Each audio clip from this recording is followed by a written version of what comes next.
Bueno, antes de nada, agradecerles la asistencia a esta nueva actividad de Tribuna Ciudadana. No tengo aquí el número exacto, me parece que es la actividad número 1284, creo recordar.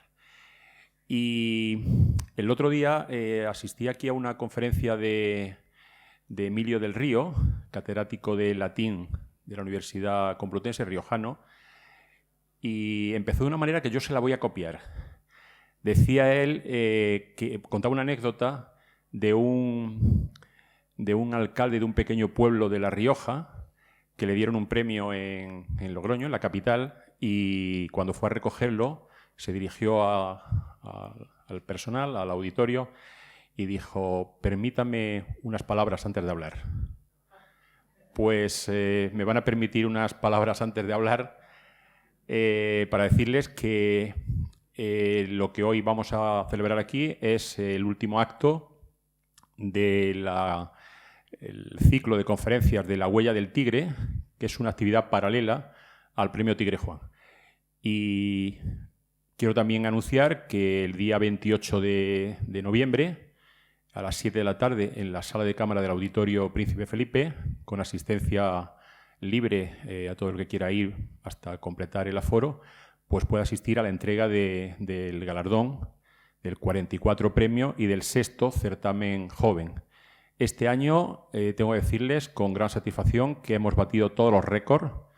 Solamente mirando los números, hace 2 años seleccionamos 88 obras, el año pasado 276, este año 602. Obras venidas de Australia, Israel, todos los países de Hispanoamérica, etcétera, etcétera.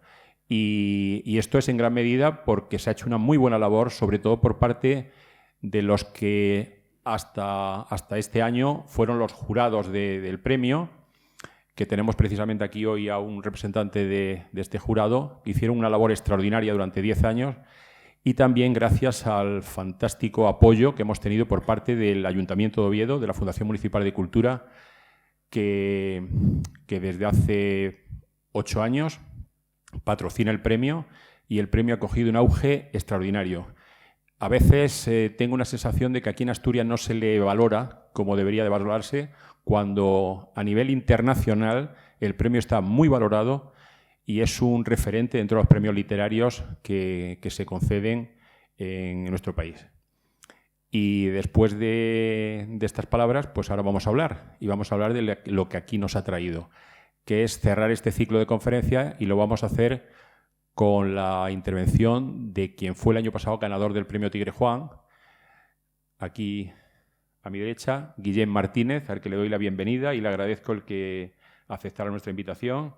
Guillén, solamente lo va a presentar Fernando Menéndez, que, como les decía antes, escritor y un miembro del jurado de los 10 años anteriores, y además persona muy querida por Tribuna Ciudadana.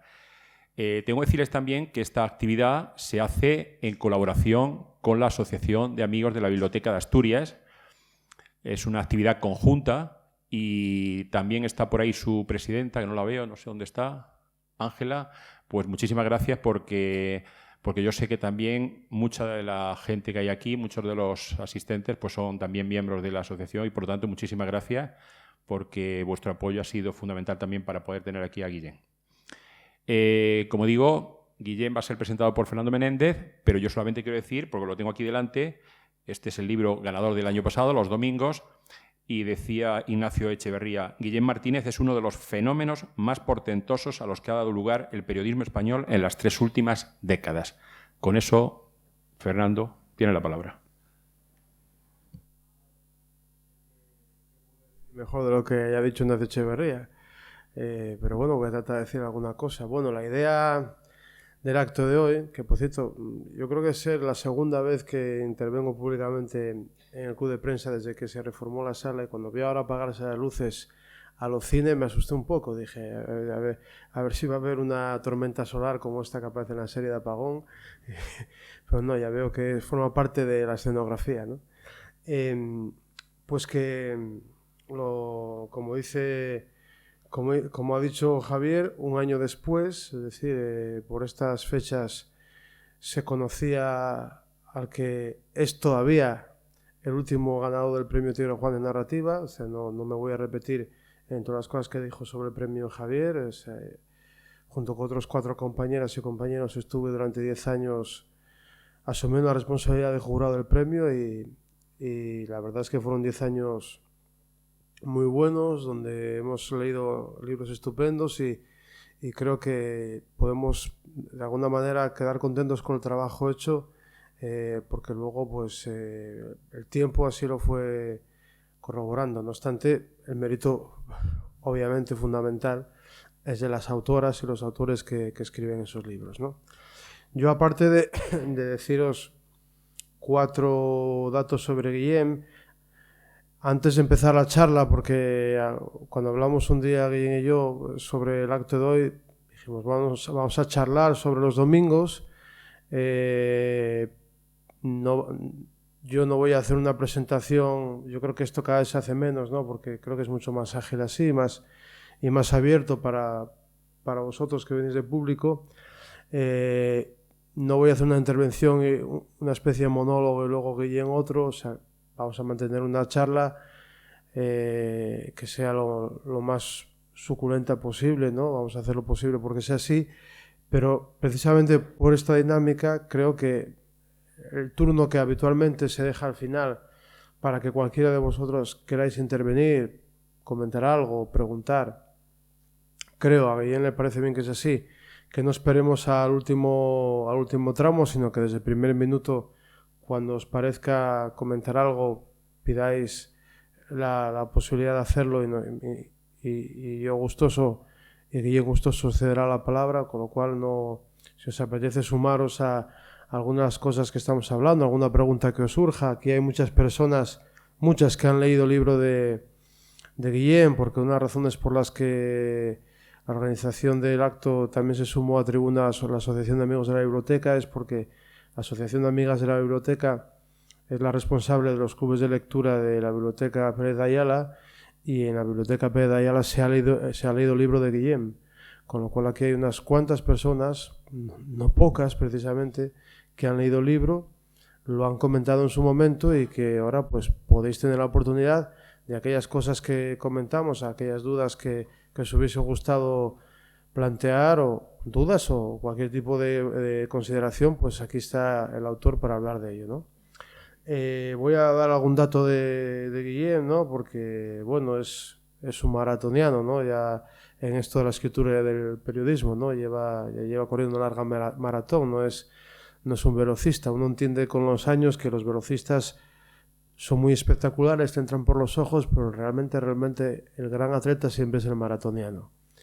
Y Guillem es un maratoniano de esto de la escritura periodística y de los libros, ¿no? Es decir, Guillem nació en Cerdañola del Vallés en el año 65 y ha ejercido periodismo pues en revistas muy conocidas como Interview, en periódicos como El País, y desde el 2015 mantiene una colaboración más que semanal, porque a veces durante la semana publica más de un texto, con la revista digital Contexto, que es una revista que yo aprovecho para recomendar, que la creó un antiguo periodista del País, Miguel Mora, y que ejerce un periodismo independiente y que se puede consultar abiertamente, pero que agradece las suscripciones y las ayudas, ¿no? Es decir, yo hace tiempo que ejerzo de suscriptor y que apoyo este medio, mucho antes de saber que yo iba a acabar sentado en una silla al lado de Guillem, lo cual me alegra mucho más que haya sido así, ¿no?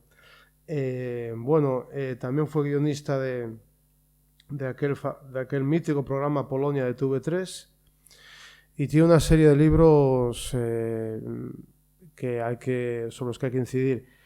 El primero que voy a citar, Grandes Hits, fue un libro que yo leí en su momento cuando salió, y que recuerdo muy bien, porque fue un libro que me gustó mucho cuando lo leí en su momento.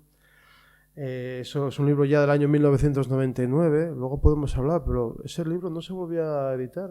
Pues no sé qué hacen los editores, porque es un libro que yo reeditaría. O sea que, bueno, hay que empezar a hacer una campaña para que se edite ese libro.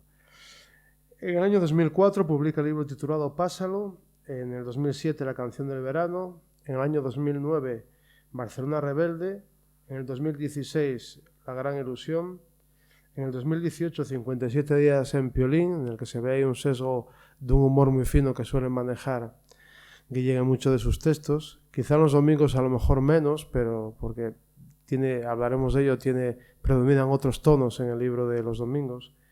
Y en el 2019 Caja de brujas. Y ha coordinado los volúmenes Almanaque, Franquismo Pop y CTO, La cultura de la transición. Digamos que es un poco Guillén en datos, ¿no? Pero Guillén, cualquier persona, las que estamos aquí somos mucho más que los datos, obviamente.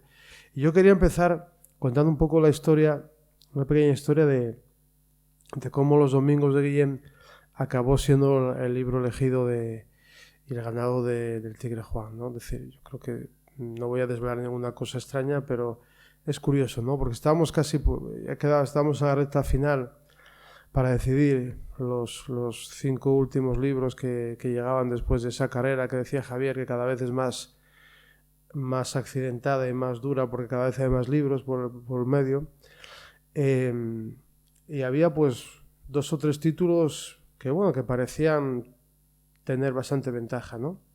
Y una de las personas, miembros del jurado, por interés particular, había comprado en una librería el libro de Guillén. No había relacionado un libro como el de Guillén con el Tigre Juan.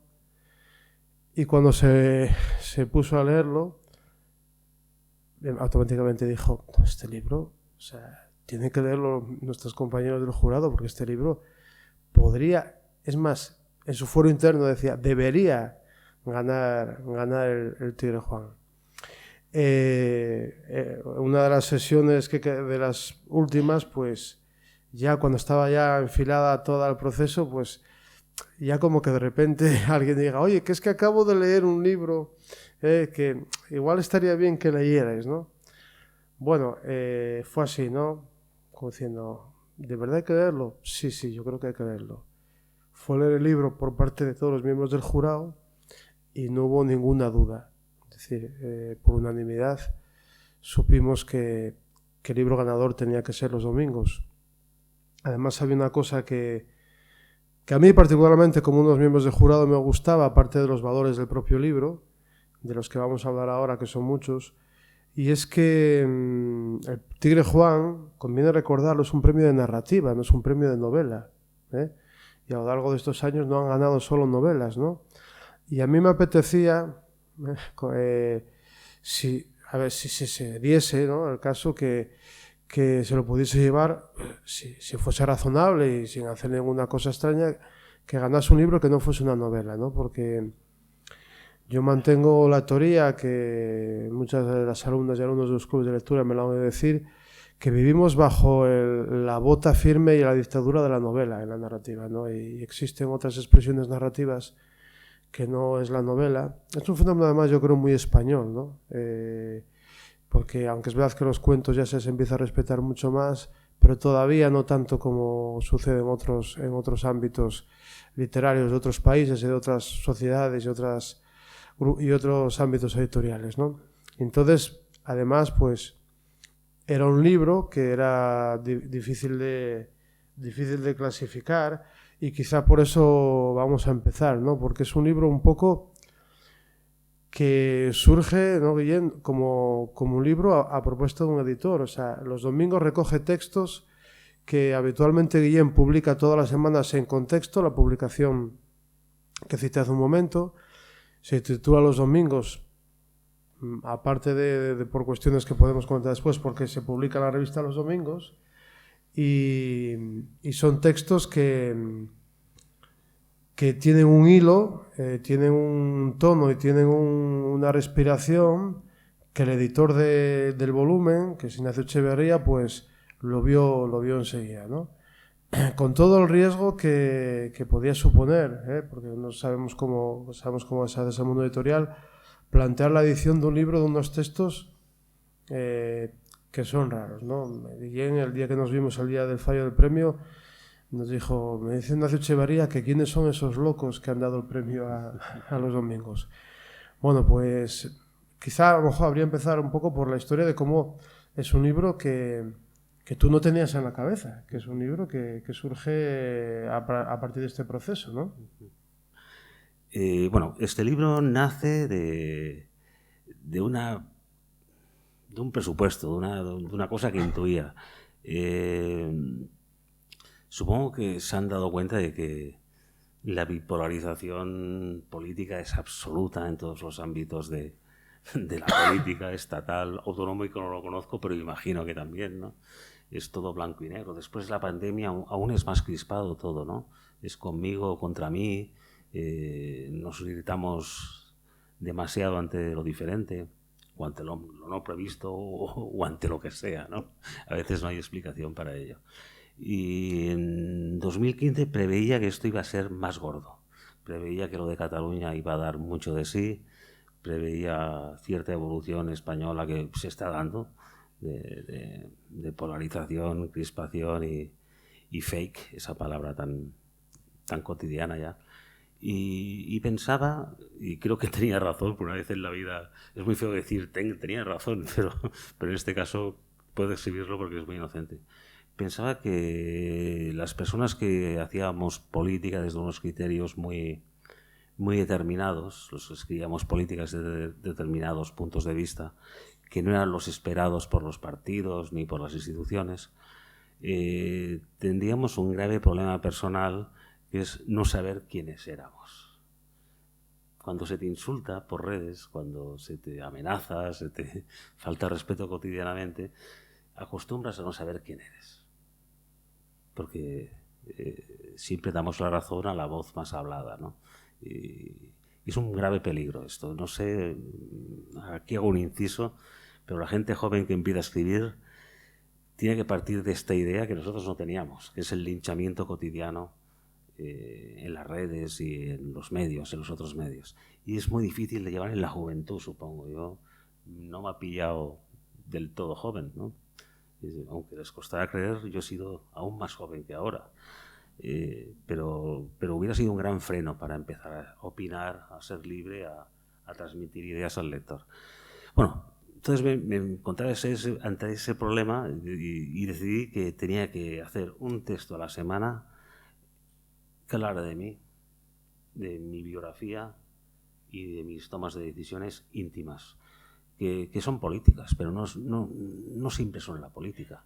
Es el amor, es la filialidad, la paternidad, la cuñalidad, ¿no? Es tu relación con la vida, que es una relación ética. Todos tenemos una relación con la vida absolutamente ética y son 24 horas de combate ético generalmente, aunque se nos olvide y aunque hagamos ver que no es así, pero es así, y no hay que echarle mucho mérito.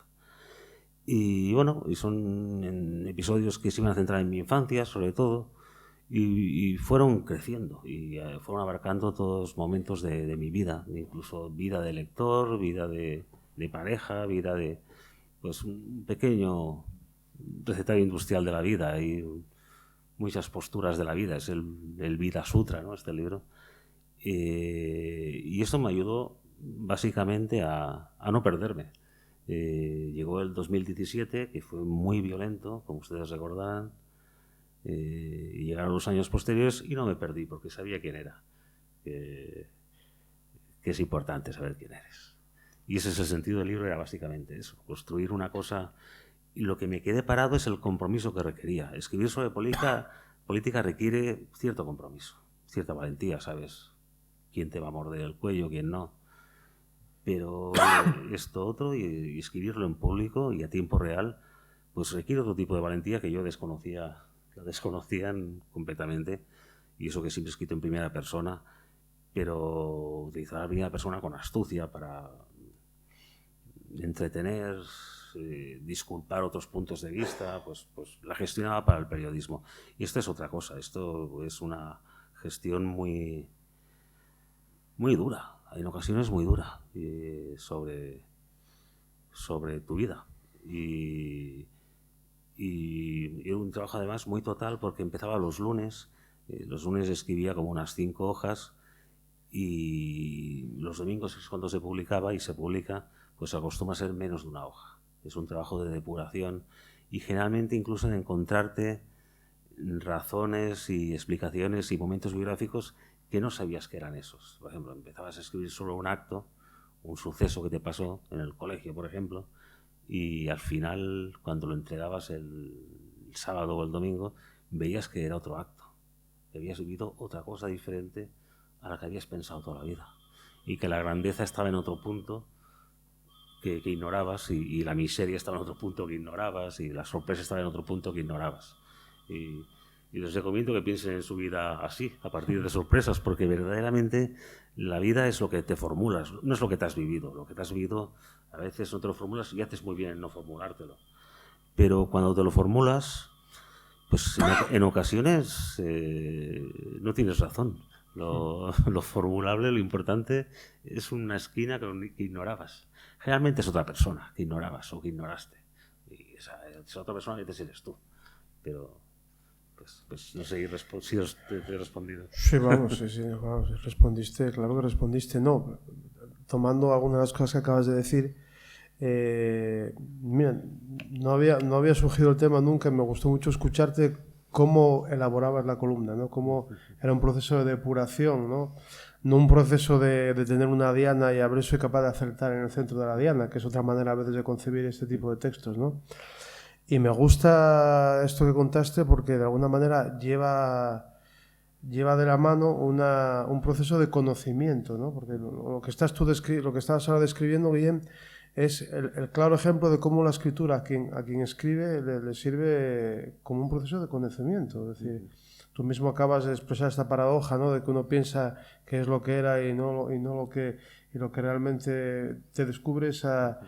Y luego una cuestión otra cuestión, ¿no? Una cuestión de la que me gustaría poner el acento, lo dijiste al principio, las columnas de prensa, en teoría, es un género, debía ser un género mucho más mutante en el mejor sentido de la palabra y más versátil.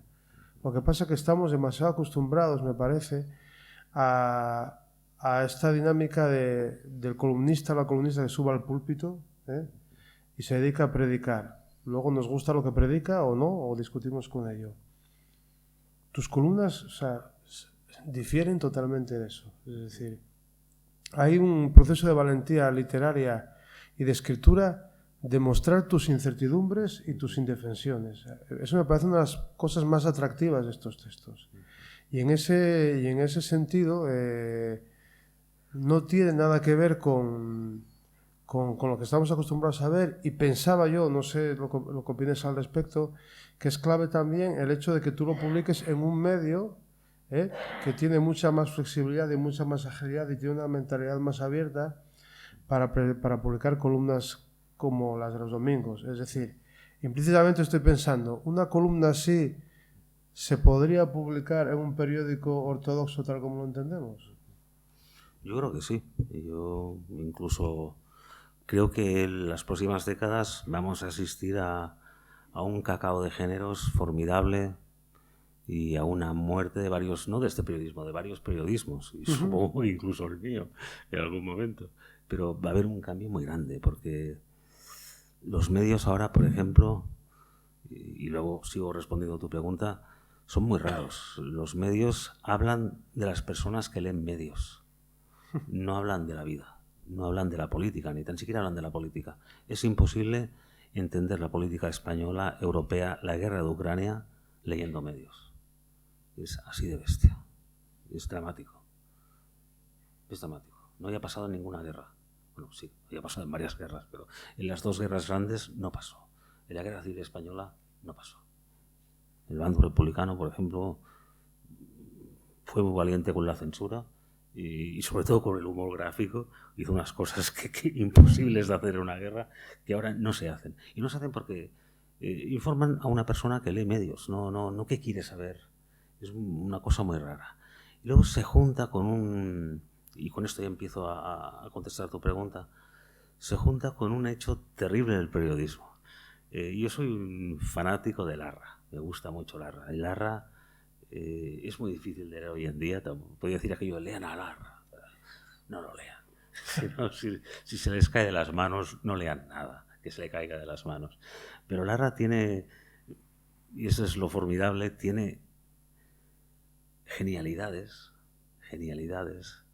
Por ejemplo, sueños. En un artículo de política, sueños, delirios, borracheras. Un personaje borracho que cambia toda la realidad de un artículo. Pues, cuidado, este tío va en serio, está jugando con una serie de elementos que nadie los había leído, porque tampoco existían en Europa estos elementos, y se vendían como polos, lo compraban 5.000 personas, es mucho 5.000 personas. Ortega en el siglo XX decía que España tenía 5.000 lectores, y es posible que tuviera razón. Pues esos 5.000 lectores en el XIX compraban a Larra, gastándose una pasta, porque él publicaba... Bueno, pues a la vez que hace estas grandezas, hace la cosa más indigna del periodismo. Ustedes la reconocerán porque la ven cada día, que es el señor cabreado. El señor que tiene la razón y que en mis tiempos sí que había modales. La gente de mi edad, cuando yo era joven, no ahora. Ahora la gente, ¿sabes? Este rollo que es, yo creo que ocupa el 90% del periodismo español, este espacio de en mis tiempos, ¿no? Yo sí, usted no, yo sí. Los señoros, ¿no? Lo que se dice los señoros. Y aporta eso. Y supongo, si Larra, que es un genio, uno no conoce tantos genios a lo largo de la historia, hace eso, es que es un peligro no, es una realidad absoluta este peligro. Y yo intento alejarlo de mí con la primera persona, como Larra, que no lo alejo mucho, pero la primera persona que plantea dudas. Esa primera persona, salvo los domingos, no soy yo.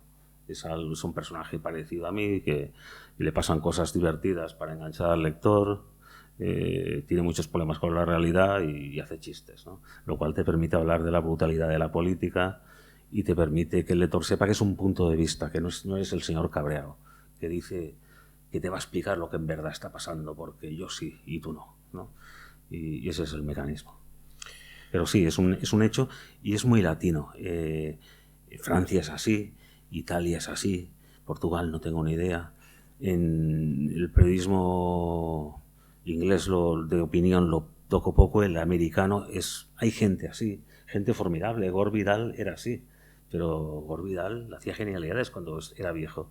Tuvo una revolución en su interior descomunal que le llevó a apoyar un demócrata radical apoyando ataques terroristas de la ultraderecha, vamos, pero con cierta, iba a decir inteligencia, pero cierta seriedad.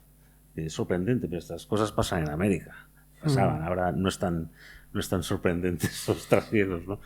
Pero sí que es muy, muy latino, muy, muy español, y es terrible, Sí, porque una de las características de los domingos, es decir, cuando hablábamos sobre el libro en las reuniones del jurado y cuando luego tenías un poco que condensar nuestra visión del libro en esos pocos párrafos que tienen que incluirse en el acta del fallo, ¿no? Esa literatura, ¿no? Entre comillas o sin comillas, que es el acta de un jurado, ¿no?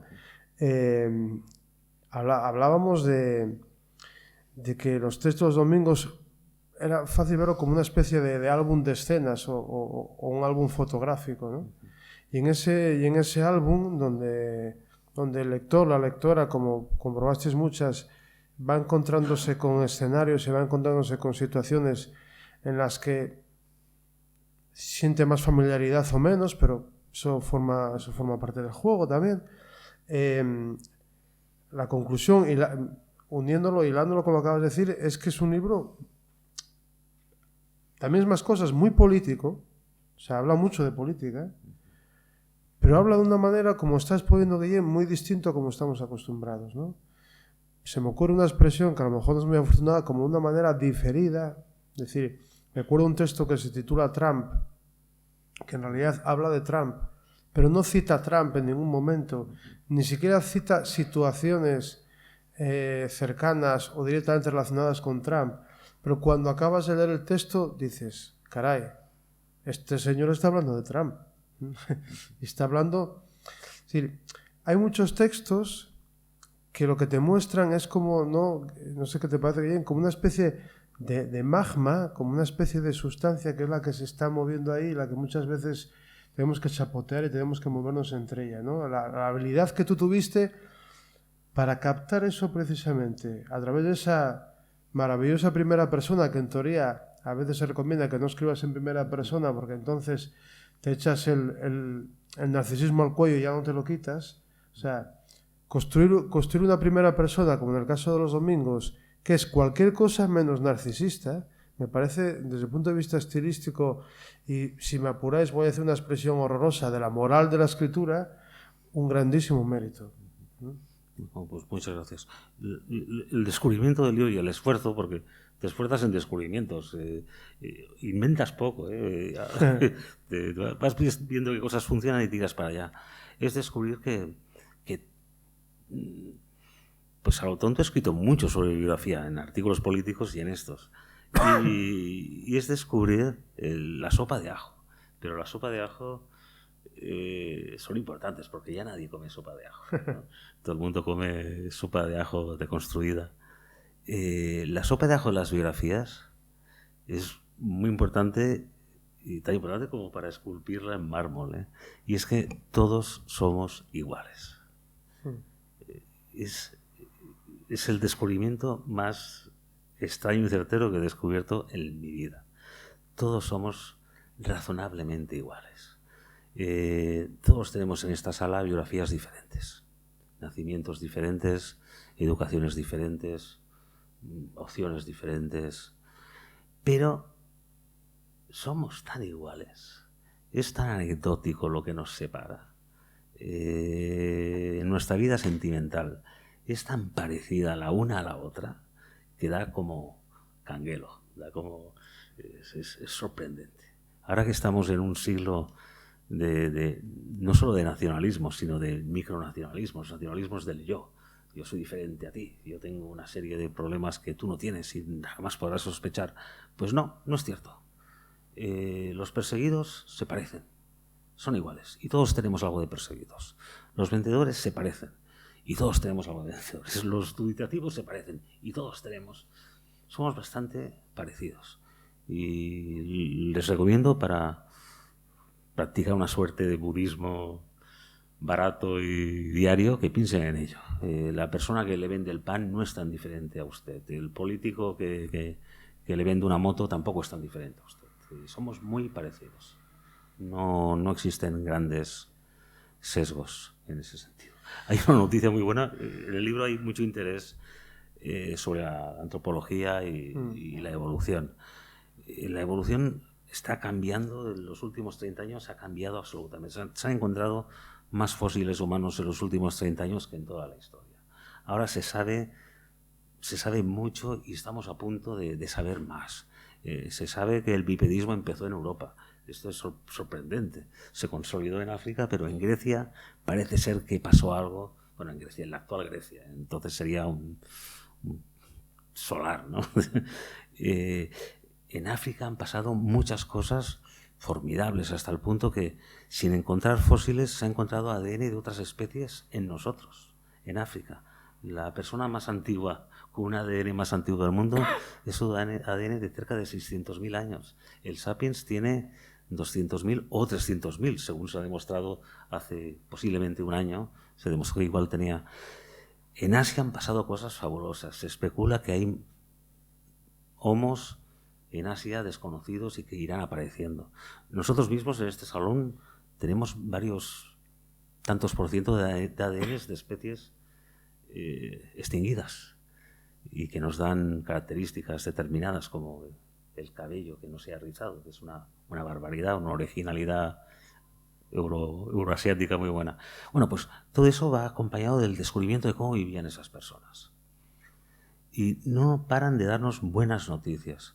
Es decir, hay unos universales humanos seguramente olvidados a partir de la agricultura, olvidados, tapados, y seguramente más tapados a partir de la industrialización y seguramente más tapados a partir del neoliberalismo, que hablan de una buena especie. hablan de una especie bastante bondadosa, bastante poco cruel, bastante poco dada al racismo y al asesinato, y eso somos nosotros, y es una buena noticia que habría que volver a recordar, y la evolución nos va a dar muy buenas noticias en los próximos años. Bueno, ¿alguien quiere hacer algún comentario, alguna pregunta? Bueno, sí. Hola, buenas. Sí. Perdón. Sí, no. Disculpen. Vale. ¿Se ha escuchado más o menos casi todo? Sí, pero sí. Bueno, por supuesto que es consciente de que este discurso que mantienes de que en realidad somos todos mucho más parecidos de lo que a veces pensamos, va a contracorriente, tú acabas de decir, de la época que vivimos, ¿no? Donde se cultiva y se trabaja mucho más la obsesión por las identidades y a poder ser que sean diferenciadoras.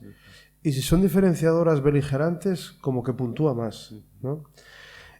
A mí eso me lleva a unirlo con algo que está en el libro, porque está en el libro, en muchos de los tonos que tú dispones en el libro y en muchas preocupaciones, pero que aquel día en la cena del premio lo verbalizaste, que es tu preocupación por el humanismo y por las humanidades. Planteas una cuestión que tengo que reconocer que a mí me la dejaste metida en la cabeza y llevo con ella dándole vueltas. Lo siento. Bueno, ¿qué le vas a hacer? La culpa igual será mía, no tuya. Esto de que es necesario renovar las humanidades, es decir, son importantes, pero las humanidades o el humanismo tal como lo conocemos ya no nos vale, me decías. Es decir, quizás está respondiendo a preguntas que ya no se hacen. O sea, ¿en qué estado estás sobre eso? O sea, ¿sigue preocupándote, sigue siendo un acicate? No soy consciente de esas palabras. Yo lo que veo es, más que no sirve, se está olvidando. Las humanidades han muerto absolutamente, pero, y esta es también la buena noticia, han muerto varias veces. La última vez fue en el siglo IV después de Cristo, fue terrible, desapareció el 90% de los textos, así como suena. Y seguramente el 90 y pico % del arte. Se volvió a inventar sobre otro sitio. Se volvió a inventar en este caso en la religión y luego en otro sitio. Por mi hijo, que es muy joven, extraordinariamente joven, sé que figuras que para nosotros salían de las humanidades, para ellos salen de la ficción. La ficción entendida incluso como juego de ordenador. Siempre se reinventan y también me parece que se está reinventando, y es cuestión de tiempo, en la ciencia. La ciencia, pues mira, lo que os he explicado de la evolución, no deja de ser una definición de la humanidad, que es una definición difícil. Nunca se ha hecho una definición de la humanidad, nunca. En Linneo, el naturalista que hace el libro de las especies, de todas las especies del mundo, no define al ser humano. No define, no tiene narices de definirlo. Ahora, por ejemplo, con esto de la ley trans, ¿no? ¿Qué es una mujer? ¿Qué es un hombre? Es muy posible que no tenga definición y que estemos discutiendo por nada. Mujer es lo que asegura ser mujer, muy posiblemente. Y hombre es lo que asegura ser hombre. Es que no se me ocurre no es que no se me ocurra a mí, es que la ciencia carece de definición, ¿no? Es muy gordo. Y esto he perdido el hilo, disculpa. No, hablaba de tu sesión sobre que el humanismo tal como lo conocemos sigue siendo necesario, pero que tiene que reformularse, ¿no? Pues ahora la ciencia está reformulando la humanidad a partir de la evolución. Es muy bestia. Es muy bestia. Y reformula bien. Se están estableciendo relaciones de especies anteriores a la nuestra, que seguramente no se llamarían familia, seguramente no se llamarían nación, seguramente no se llamarían grupo. Es muy sugerente todo esto, ¿no? No es mi materia, pero, por ejemplo, se sabe que los neandertales tenían una idea de especie diferente a la nuestra. Y seguramente ese fue su final. Nosotros éramos muy simbólicos. y se han descubierto señales de grupo. Llamémosle banderas, no serían banderas, pero por lo visto ellos eran de familia, no eran de grupo. Y una familia es poca cosa para soportar un cambio climático, hacer una revolución técnica y científica. Los sapiens en esto fuimos... Pues esto ya define, y lo está haciendo la ciencia. ¿Qué es una persona? Es alguien que colabora y que esté de la familia y esté del grupo y esté de la nación. Es algo que de naturaleza colaboradora. Y es la ciencia, es un humanismo llamado ciencia, que creo que es donde pasará esto. Bueno, vamos encontrando alguna pista.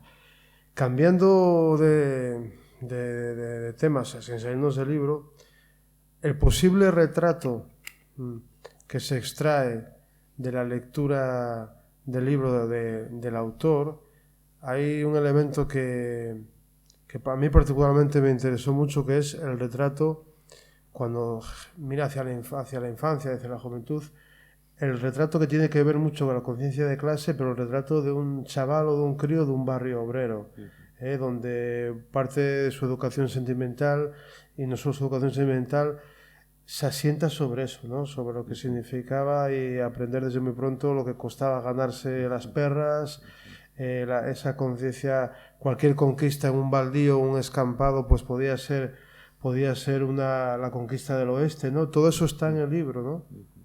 Me parece que propone una cuestión a mí me parece muy importante y que me hacía pensar, ¿no?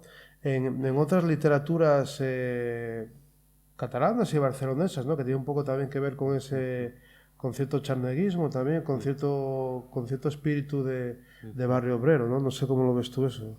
Sí, en Barcelona, en Madrid, supongo que en las ciudades de Asturias también, pues se vivió una cosa fascinante, que es la industrialización y a toda leche, ¿no? que sucedió.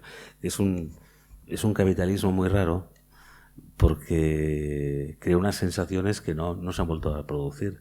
La sensación de que todo el mundo evolucionaba. Es una cosa que no ha vuelto a pasar, ¿no? Todo el mundo ganaba dinero, todo el mundo le iba mejor, todo el mundo que creó una expectativa falsa, porque vemos que desde el 63 no ha vuelto a pasar, ¿no?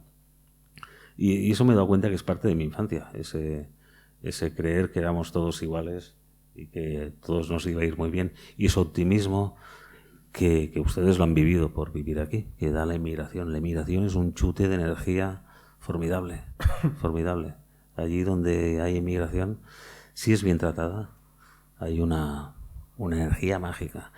Hay barrios en Barcelona, no sé, no conozco Oviedo, pero hay barrios en Barcelona que paseas a la salida de los colegios, salen niños pakistaníes, hindús, negros, blancos, asiáticos, y salen gritando, que es como tienen que salir del colegio, y te emociona, porque esto ya no lo hacen los rostros pálidos.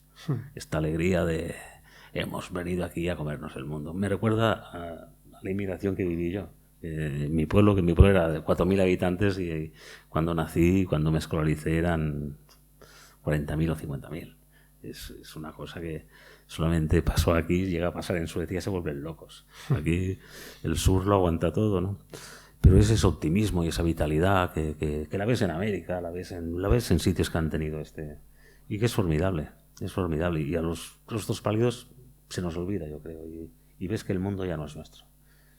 Europa, este siglo, dejará de ser europea, dejará de ser blanca, lo cual es anecdótico. Hace exactamente 50.000 años no era blanca, era negra, cuando vino el Sapiens, y nos irá bien saber que el mundo es dinámico y que vendrá gente con unas pilas que no tenemos nosotros, porque no las tenemos, es un hecho. La inmigración es la sal de la tierra, nos pongamos como nos pongamos. ¿Alguien quiere que no pregunte? ¿Alguien quiere preguntar algo o intervenir? Sí, Virginia. ¿Necesitas? Espera. Que así se te oye. Bueno, Guillén, yo leí tu libro hace casi un año, ¿no? Recuerdo que me encantó. Gracias. Me pareció maravilloso. Sobre todo por el espíritu, bueno, por las similitudes un poco que vas contando, ¿no? A lo largo de tu vida. Bueno, esto de haber nacido en Sardañola, ver crecer en Sardañola, venir de una familia anarquista, ¿no? De familia derrotada, de todas estas cosas que al final condicionan una forma de vida o un periplo vital, ¿no? Pero a mí, a pesar de que hay textos también bastante humorísticos, ¿no? Como el que hablas de Cuba y tal, que bueno. Me parece que es el único. A mí me emocionó cuando hablas de tu madre, ¿no? Cuando hay un texto muy cortito que hablas de como la rareza que tú encontrabas a tu madre, ¿no? Y me pareció maravilloso, tengo que decírtelo. Y entonces, bueno, que también es un texto que, a pesar de que habla de temas grandes como la política mundial, también habla de las relaciones familiares y de las relaciones fraterno-familiares, ¿no? No lo sé, yo creo, ¿eh? Pues muchas gracias. Mira, precisamente en ese fragmento que explicas de mi madre, ahí descubrí, yo imaginaba que era heredero de mi padre. Hombres de acción, bla, bla, bla. Pues no, gracias a ese texto y con otros indicios, claro, pero descubrí que era hijo de la cosmovisión de mi madre. Es ver cosas raras donde había normalidad. Y esto lo acostumbran a transmitir mucho las madres. En general las mujeres, y eso me he dado cuenta, las mujeres como los hombres son un hecho histórico, cada 25 años cambiamos. No puedes, una mujer de hace 25 años es otra especie y un hombre de hace 25 años es otra especie.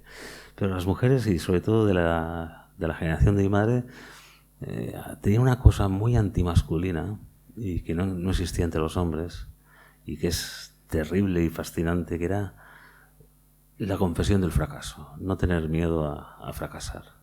Me pasó esto, clac, y te explicaban algo que a ti te dejaba y decías, yo nunca lo explicaría, no puedo explicar esto. Y no era algo escabroso, era simplemente un fracaso, no antiépico. Y hostia, perdón, es una catalanada decir lo que acabo de decir. Es fascinante esa capacidad que tenían, las de su generación. Yo he pillado otras que tienen otras cosas fascinantes, pero esa no, esa ya es un universalizado quizás. Muchas gracias. Buenas tardes. Hola, buenas.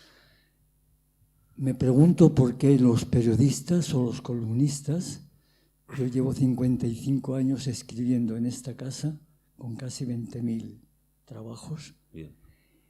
Y me pregunto por qué no escribimos también sobre el futuro, por qué no somos capaces de ser julio-vernianos y hablar un poco de lo que va a acontecer, no siempre del presente y del pasado. La hazaña de hoy, entre comillas, es ese cohete que surcó el espacio y que se estrelló afortunadamente en el mar en Nueva Zelanda. Mañana habrá tinteros en periódicos en todas partes que escribirán sobre ese hecho.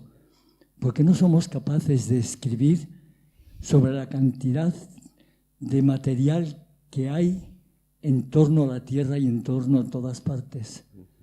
Miren, Asturias tiene más de 750, 760 núcleos rurales donde ya no hay vida, Sin embargo, en cada pueblo hay 30 o 40 farolas alumbrando. Y yo hace ya muchos años en mis columnas que me preguntaba, ¿no seremos capaces de evitar esa luz que se pierde? Y yo proponía un ingenio para cuando una persona llegara al pueblo por la noche, el ingenio diera una luz y a medida que iba caminando otra luz, se apagara la posterior y así continuamente. Hace también ya bastantes años, 55, yo hablaba también sobre la concentración parcelaria.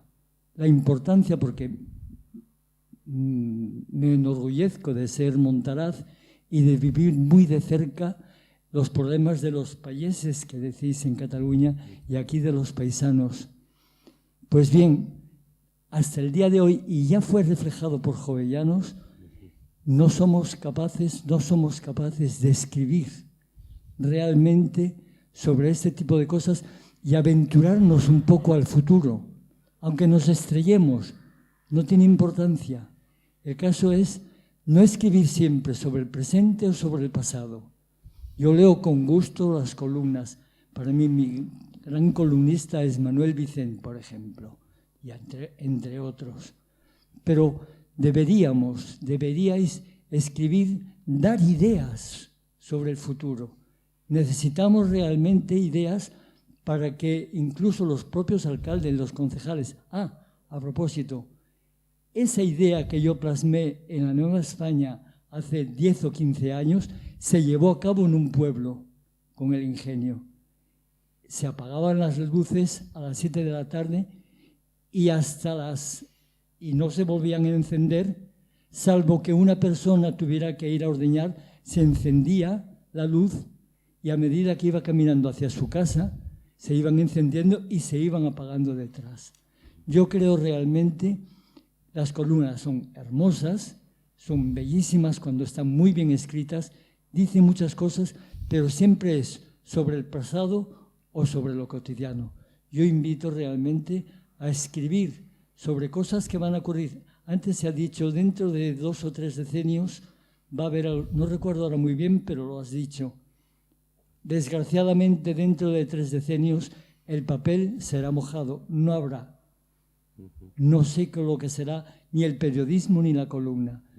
Pero en ese tiempo de los 3 decenios, seamos capaces de aventurarnos, aunque nos estrellemos, a sacar cosas nuevas para la gente que gobierna, para la gente. Y decían, realmente Peirós me decía un día una persona, oye, ¿cómo acertaste con la luz?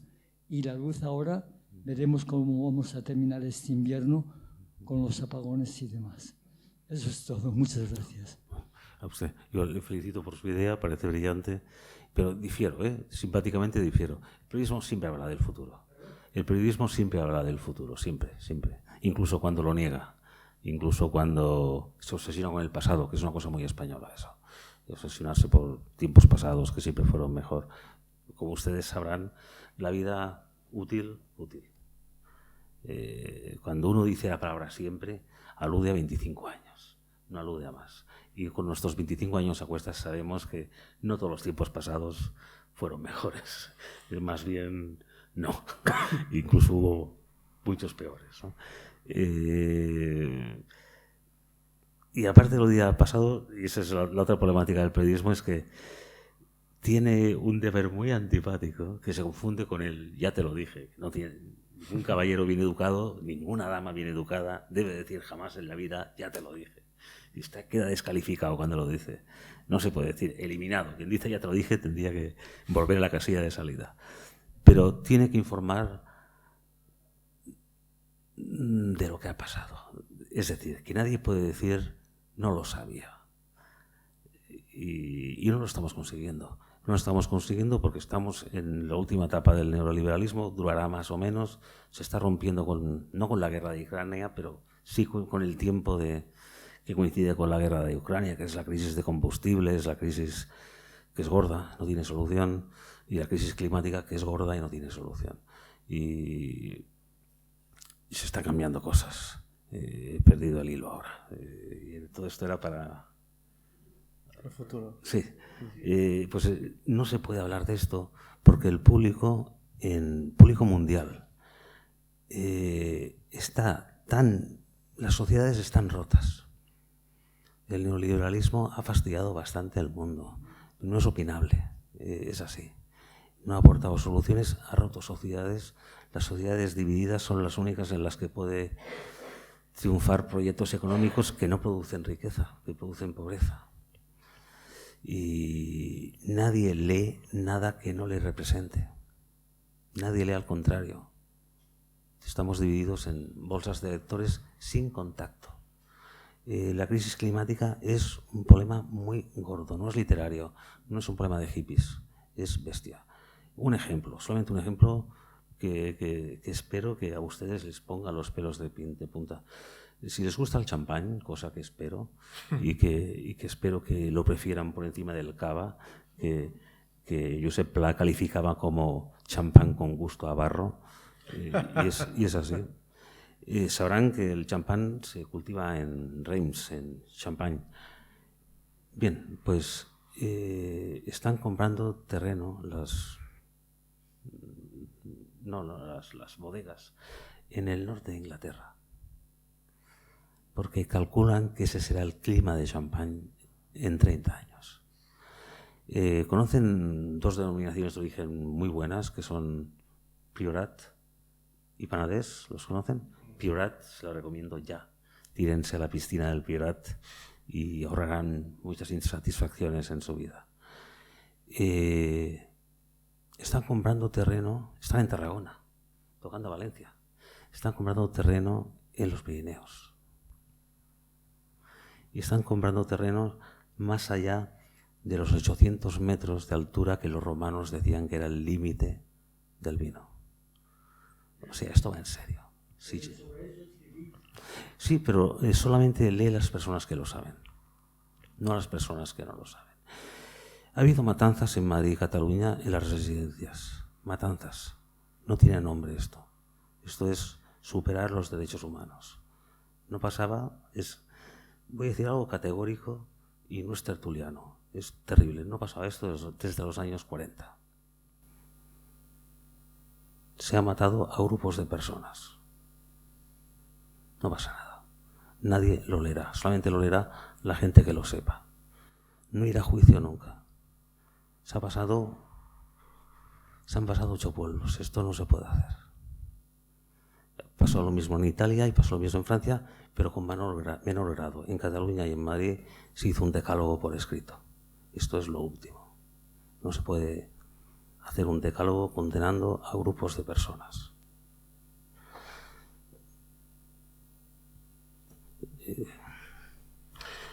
Además, chocáis contra una cosa que últimamente se habla mucho en los medios, de ese hartazgo del que se habla, ¿no? Esa infodemia que la gente, los lectores, la audiencia no quiere saber. Entonces, tú acabas de enumerar una serie de sucesos muy importantes y que realmente, o sea, yo no estoy aquí en una situación como para juzgar la actitud de las personas, porque también puedo entender ese hartazgo, lo cual hace más difícil ejercer un periodismo riguroso y serio. Por eso, a la contra funcionan un poco, bueno, eso que llama fake news, que no dejan de ser mentiras, porque de alguna manera satisfacen lo que tú esperas, sí, o por lo menos te entretienen con el morbo, ¿no? Sí, dividen la sociedad y crean... El fake es diferente que la mentira. El fake, como las películas de los domingos a la tarde, está basado en hechos reales, sí, que es lo peor que le puede pasar a la ficción, ¿no? Sí, la mentira por lo menos no te engaña, aunque parece una paradoja, ¿no? Sí, sí. Y siempre hay un hecho real que dices, ostras, igual es verdad. Sí, sí. Pero nunca lo es. Las noticias que tienden a crear cohesión en torno a un grupo son fútbol. El Atlético es el mejor, ¿no? Pues esto ya es fútbol. El Madrid ha vuelto a superarse, esto es fútbol. No puedes hablar de la realidad, sí. Solamente del fútbol y supongo que del hockey, ¿no? Pero no. Y no lleva a ningún sitio, ¿no? Claro. Y no existen medios que nos unan a todos, que los veamos todos. La tele, por ejemplo, ya no es un medio, lo ve gente. No la ve mucha gente, es diferente. Hay generaciones de 40 para abajo, nadie ve la televisión. Es que ni saben, les explicas un chiste de un programa de televisión y se quedan igual porque no saben que existe ese. Mi hijo no sabe lo que es un programa de televisión. Y se ríe de ellos, porque todos son de viejos, dice. Y tiene toda la razón del mundo. Para él un viejo es una persona de 30 años, también es verdad. Es Matusalén, una persona de 30 años, pero es así. Estamos compartimentados y no tenemos un periodismo que nos una. Bueno, sí. ¿Alguien quiere comentar, hacer alguna pregunta? Algo en estos viajes de vuelta que estamos haciendo, de ir, dar un paso adelante, bueno, no sé si adelante o atrás, pensaba un poco, poniéndome un poco en el lugar de las personas que elegimos los domingos para recibir el Tigre Juan, en el aspecto más formal, ¿no? de la escritura y de la literatura, los ecos y las voces, desde el punto de vista de estilo y de que resuenan ahí, ¿no? Entonces, el lector especula, que es una naturaleza del propio lector especular, pero a mí sí me gustaría no ya tanto hablar de referencias y de ecos en ti periodísticos, sino literarios, ¿no? Porque, insisto, si ustedes no han leído Los Domingos, se van a encontrar literatura de la mejor, en textos que fueron concebidos para un medio periodístico. Entonces, o sea, en esta mochila que llevas a todos los sitios, ¿a quiénes llevas ahí metido siempre?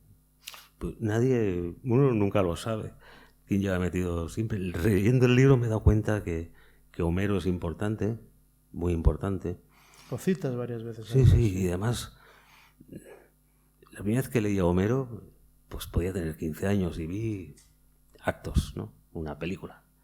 Y ahora veo maravillas, veo cosas que no había visto nunca.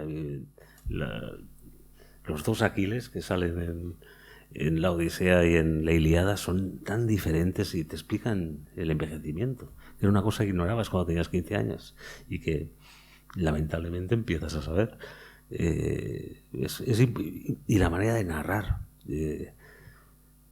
¿Cómo entra una lanza en un cuerpo? Le atravesó el yermo y le rompió los dientes saliendo por detrás. Esto solamente lo hace Homero y es bellísimo. No da miedo, es una naturalidad con la muerte asombrosa, es quirúrgica, ¿no? Y todo el mundo muere en la Odisea, salvo los que no mueren, que mueren en otro lado, ¿no? En la Odisea, en la Ilíada y en la Odisea, y es maravilloso. Me he dado cuenta que Dante es importante, mucho. Me he dado cuenta que el siglo de oro español es muy importante, hablo de mí, ¿eh? Me he dado cuenta que hay escritores que no te los sacas de encima ni loco, como Bulgakov. Bulgakov es formidable. Ahí, no sé si sale en el libro una historia que es paralela a Bulgakov, que no sé si... que me impresionó mucho cuando lo escuché en Cuba, que era uno de los viajes a Cuba, tenía que llevar un sobre a una persona. Y no tenía, pero se lo di. Y el tío explicó su vida muy discretamente. Los cubanos son muy discretos. Se presentan y se despiden muy bocazas, pero entre medio hay si te lo ocurras, ahí está el polvazo de la intimidad. Te dicen cosas que ignorabas, ¿no? Y el tío me explicó la historia de Bulgakov en su piel. Este tío lo metieron en un sótano, 15 años o 20 años, a hacer paquetes. Y un día le llama Fidel, como Stalin llamó a Bulgakov. Exactamente le hizo la misma llamada. Oye, como Bulgakov dijo, ayer estábamos hablando y decíamos, ¿qué hace Bulgakov? Que no publica. Y el tío estaba encerrado en su casa porque no podía ni salir ni publicar, estaba represaliado. Dijo, pues ya ve, pues esto se tiene que acabar. Mikhail Mikhailovich tiene que volver a escribir. Entonces, pues vale, lo procuraré. Entonces, claro, al otro día le llega despacho, coche oficial y empieza, o sea, ha sido perdonado, ¿no? Pues a este tío le hizo lo mismo Fidel. Le llamó, pero otro día nos preguntábamos, ¿qué hace que no escribes? Pues mire, no tengo ideas. Pues esto tiene que cambiar. Mañana mismo, además los dos hicieron lo mismo. Cuando Stalin llamó a Bulgakov, Bulgakov colgó, porque se imaginó que era una broma. No cuelgue, que le va a llamar el camarada Stalin. Y el tío dijo, colgó porque volvieron a llamar. Y era ya Stalin. Oye, ¿qué pasa? ¿Has colgado? Pues lo mismo con el otro. O sea, es impresionante. Bueno, Bulgakov es impresionante. Tiene además una capacidad de no odiar. La tiene en otros libros. Tiene libros de puro odio a los bolcheviques, pero en Margarita eso es un monumento, ese libro. Es un monumento que no habla ya del comunismo, habla de nosotros, habla de la libertad en todo el mundo. Que además, si nadie no lo ha leído, debería de acudir a la última traducción, la de Marta Rebón, la de Navona, que además está editada muy bien y con unas notas muy oportunas. Además, es una traducción maravillosa. Además, me parece que Bulgakov me gusta mucho por una cosa, y es porque en Margarita se explica por qué el maestro puede escribir. Y es porque le toca la lotería. Y está muy bien este realismo de explicarte por qué he podido hacer yo este libro. Porque en cierta manera me ha tocado la lotería. He podido trabajar en... Es muy importante la lotería. La vida, eso ustedes lo sabrán, hay un tanto por ciento muy alto, casi el 90% que podría ser lotería, ¿no? Y siempre toca, generalmente. ¿Alguien que quiera comentar algo? Bueno, porque hay muchas así, allá al fondo. Allí... Bueno, yo también leí Los Domingos y me entusiasmó. Muchas gracias. Pero quería que... Has escrito una serie de novelas, realmente no leíste... lo que escribiste... No eran novelas, no. ¿Qué eran? ¿Ensayos? Sí, ensayo político y... Ensayos políticos. Y culturales, sobre todo. Hay una cosa que me fascina, que son los estudios culturales, que es una cosa que se inventó en Inglaterra en los 50, se fue a Estados Unidos, está llegando a España muy caricaturesco, que es la posibilidad y la capacidad de hacer lecturas culturales y políticas de cualquier objeto, de un disco, de una minifalda, de una manera de vestir, de bailar, de hablar, y intento hacer eso en España. Grandes Hits debería de reeditarse. Insisto, si hay una palabra ahí pedida ahí al fondo, si alguien puede acercarle el micro, por favor. No, bueno, sí, sí. Espera, que si no te importa... Qué envidia como habla usted. Bueno, yo tampoco leí Los Domingos. No leí porque no lo pude. Intenté leerlo cuando llegó a Tribuna Ciudadana y enseguida me lo arrebataron, pero yo me entusiasmó, me enganchó las pocas páginas que pude leer. Y hay que ser rápido. Prometo leerlo después de hacerte esa pregunta. ¿Cuánto hay de Josep Pla en tu obra? Y por otro lado, con perspectiva de futuro, como decía Celso Peirús, que debía ser lo que deben tratar ciertos literatos o periodistas, ¿cómo ves tú la Barcelona esa que ha desaparecido de esos barrios de Somorrostro, Casa Antunes, La Mina, etcétera? Incluso el barrio chino. ¿Cómo ves eso que era tan literario y tan lumpen en cierto sentido, o tan divertido? ¿Queda algo de eso? Y por otro lado, de esa Barcelona tan cosmopolita que parece ser se ha destruido a partir de los años 2015 y todo esto. Y universal, como era Barcelona, y tan artística. Por un lado, las reminiscencias de Josep Pla en tu obra, si la hay en Los Domingos, por ejemplo. Y cómo ves la perspectiva de esta Barcelona que nos causa pavor para a los que la conocimos. Deberé darles un poco la paliza con Pla y les pido disculpas por ello. Pla es un autor muy raro. Es un autor... yo escribo en castellano porque es mi registro literario, que no lo eliges tú, tu registro literario. Si hubiera tenido mi registro literario en catalán, hubiera escrito en catalán, pero lo tengo en castellano, es imposible tenerlo en otra lengua.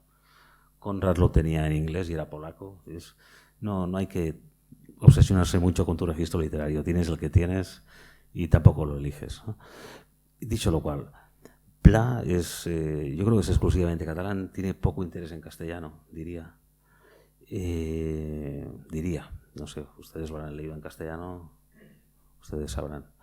Y en catalán aporta una cosa que no tienen muchos autores catalanes. Y es periodista, y lo tiene, pues lo puede tener Sagarra, puede tener Gabriel Ferraté. Y es, agárrense porque es gordo, la sensibilidad solucionada.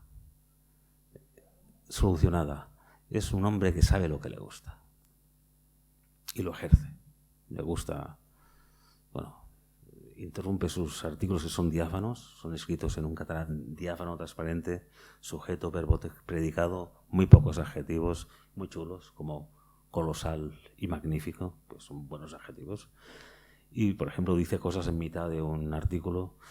Hay 3 cosas que les gustan a los hombres y nunca jamás confesarán. La ópera italiana, el vino dulce y las mujeres gordas. Y esto es formidable, porque de pronto te descentra el artículo y dice, voy de verdad, voy a decirte cosas de verdad que nadie ha calculado. Esto en Cataluña es tabú, aún, salvo esos autores que te he explicado, que tienen un compromiso con la vida fabuloso, acostumbra a ser tabú. Las culturas españolas son muy majistas, son muy...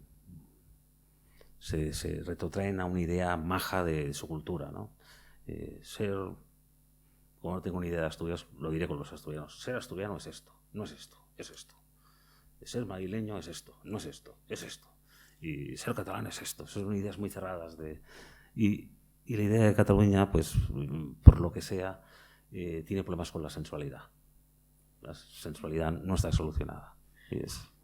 Es sorprendente, pero es así. Y cuesta encontrar. Y eso que hay obras que son la pura sensualidad europea. Tirán lo Blanc, ¿lo han leído? La cultura catalana tiene mala suerte, porque hace maravillas pero no las remata, con lo cual no han pasado al mundo. Hay una novela preciosa que se llama El espejo, l'Espill, valenciana, del siglo XV, que es perfecta. Es la historia de un hombre que odia a las mujeres y va pasando por diversas mujeres hasta que su vida es una ruina. Es divertida. Pero está escrita no en prosa, sino en una métrica medieval sin sentido ni interés, con lo cual nunca llegó a tener interés en Europa. Si lo hubiera sido en prosa, hoy hablaríamos del L'Espill como fundacional. El Tirant lo Blanc es la primera gran novela. Es impresionante, pero no tiene nombre. Ahora le explicaré lo que es impresionante.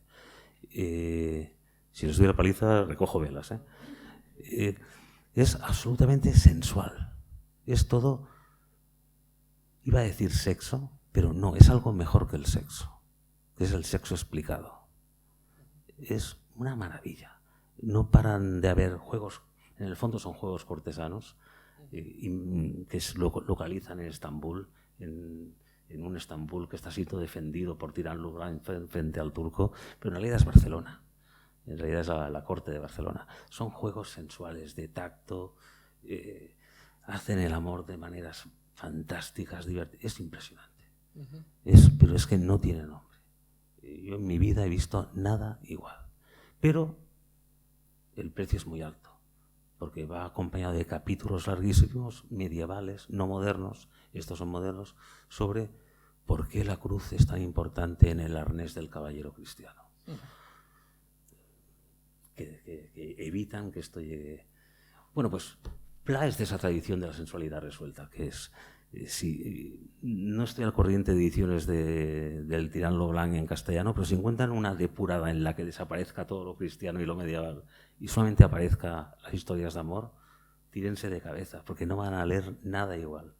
En la literatura italiana no existe esto. Bueno, anyway. Pues Pla tiene eso, y aparte eso, era un mal bicho, es un tío que se exilia con Primo de Rivera, allí se vende a Cambó y deja de tener interés periodístico. Pasa a ser un lacayo de Cambó y luego un lacayo del franquismo. Y al final es un viejo cascarrabias que tiene sensualidad. Y eso a mí me mola. Y lo tendría que odiar. Mi padre le amaba también. Y lo teníamos que odiar porque era un chivato, era un delator. Era un tipo muy malo con las mujeres. Pero cuando digo muy malo, no estoy hablando de maltrato, estoy hablando de cuotas superiores a esas. Es malvado. Lo de ser chivato es muy importante en el franquismo. No todo el mundo vale para ser chivato. Igual había gente que se moría por serlo, pero gente que lo era. Y sin embargo, a mí me gusta, me aporta, pero me aporta en catalán. Intento adaptar cosas y creo que son la sensualidad. Luego lo de Barcelona. Barcelona está muerta. La globalización ha acabado con muchas cosas y una de ellas son las ciudades europeas. En Venecia, en el 2013, desapareció la última tienda de bragas de señora. De bragas de señoras, de aquellas bragas grandes que llevan las señoras. Había tiendas de bragas de diseño, Victory, no sé qué, pero no podías vivir. Una señora mayor ya no podía vivir en Venecia, era inhabitable. Tampoco podía comprar el pan porque no se vendía pan. Y eso es lo que ha pasado en Barcelona. Es terrible. Más el agravante de que se han creado bolsas de inmigración no atendidas. Que esto es terrible. Es terrible. Y ninguna autoridad se responsabiliza. Y eso pasa en todas las ciudades europeas. Y acaba con el tejido urbano, acaba con barrios enteros. Y Barcelona es una ciudad de inmigración y es su razón de ser. Y es una inmigración muy antigua, empieza en el siglo XVIII. Y es muy bonita. Todo el exilio español en cualquier momento pasa por Barcelona, donde describe Barcelona. Moratín hace unas descripciones preciosas de Barcelona. Describe Barcelona como el único sitio de España donde si trabajas puedes tener la vida que quieras. Es muy bonita esa descripción. Y siempre ha habido inmigración muy bien recibida. Es la única ciudad donde no maltratan al Quijote cuando va. En la segunda parte del Quijote, me estoy excediendo quizás, en la segunda parte del Quijote, Cervantes inventa la novela social y sale Barcelona, y todo lo que sale en Barcelona pasó. Todo. El ataque de la galera, todo es cierto. Y es una ciudad donde los extranjeros viven bien y son necesarios, bien recibidos. Y es como cualquier otra ciudad europea. Supongo que pasa esto también aquí. La globalización está siendo muy poco amable con las ciudades. Y las ciudades es donde pasa la civilización, no pasa en los estados. Perdón por excederme. Muchas gracias. Era una pregunta muy abierta, la culpa es suya. Sí, está muy bien. Muchas gracias. Sí, estaba pensando, bueno, mientras hablabas, algo que no quería dejar de citar antes de que acabemos la sesión.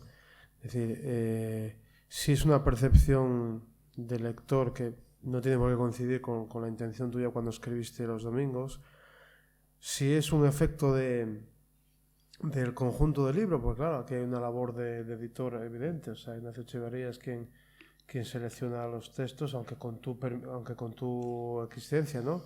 Pero bueno, hay, digamos, la selección, ¿no? Porque hablábamos en aquel momento, cuando leíamos el libro, de un poco una sensación de un tono que atraviesa el libro de arriba abajo, un tono un poco elegíaco, ¿no? Que de alguna manera tú te estás despidiendo de algunas cosas que sabes que ya no vas a volver a ver o vas a volver a relacionarte con ellas, ¿no? ¿Tú estás de acuerdo con ese tono? Sí, el tiempo es cruel y acaba con todo. Y es una de las experiencias más bestias ver cómo todo se acaba, ¿eh? La muerte es muy conclusiva, es lo más conclusivo que hay. El domingo va sobre esto. Y el próximo domingo es lo más conclusivo que hay en la vida, hasta tal punto que no lo podemos entender. Pero los pequeños indicios de que las cosas se concluyen es muy bestia. Este último año, por ejemplo, he hablado mucho de antepasados muertos y de pronto, no sé si tiene interés, pero a mí me emociona. De pronto, para hablar de ellos, decir una fórmula como y de pronto reviven ahora mismo y hacen aquello que les voy a hacer, ¿no? Un recuerdo. Cuando tienes un recuerdo, reviven. Los cabrones vuelven a vivir y hacen aquello. Te abrazan y te cogen y te dicen lo que te dijeron, que te cambió la vida o es lo que recuerdas. Y es formidable asistir a esas resurrecciones, porque son resurrecciones. Es impresionante. Ver a tu madre otra vez es o de película de miedo o todo lo contrario. Es una experiencia religiosa. Y ver a tu padre incluso diciéndote, cómete esto. ¿Sabes? Que es lo que más nos decían, ¿no? Ahí me sigue emocionando, y asistir a cómo salen del polvo me emociona. Sí, y bueno, creo que vamos a ir acabando. Espero que hayáis disfrutado tanto como he disfrutado yo escuchando a Guillem. Si no habéis leído Los Domingos, hacedlo. Es decir, estamos ya en esta etapa de bisagra entre la última edición del Tigre Juan y la próxima, en la que yo confío que nos vuelvan a sorprender con propuestas literarias como ha hecho hasta ahora el Premio Tigre Juan. Solo quiero acabar, bueno, por supuesto, dando las gracias a Guillem y que la literatura y y los textos salen por sí solos. Para despedir voy a leer un pequeño fragmento que escribe Guillén en uno de sus textos de los domingos, que se titula sobre los buenos días.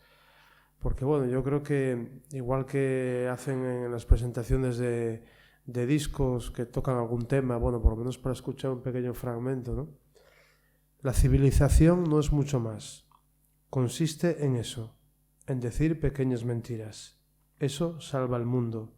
El mundo se salva cada mañana con un buenos días que evita hablar de un corazón salvaje, de la furia, incluso de la opinión que te merece la persona a la que dices buenos días.